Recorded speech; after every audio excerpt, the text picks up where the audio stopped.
I think the State of the Union marks the unofficial start of Biden's 2024 presidential campaign.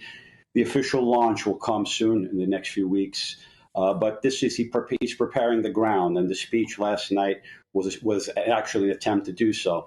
Basically, on the foreign policy front, that's one of the few. China is one of the few issues that can get bipartisan support.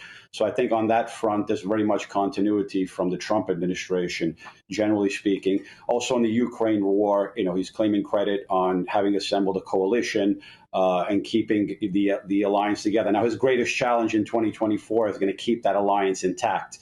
The worst of the war in Ukraine is yet to come. On the economics front, he can tout the high jobs numbers, but there is the persistent inflation.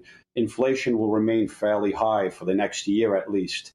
If the inflation can go lower to where he wants to get it in the first quarter of 2024, he'll be in a much better position economically where he is now. Okay. But the thing is that the economy remains very volatile, and there's a lot of conflicting numbers. It's very unpredictable at present. Another thing is immigration. Immigration wasn't mentioned last night, but that does remain an Achilles heel for him.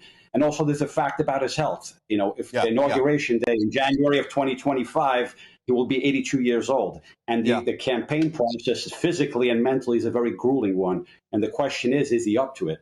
Yeah, and of course, Susan, we reflect on a previous aged president, Reagan, and of course the problems he suffered after office. I mean, is it fair to put someone through this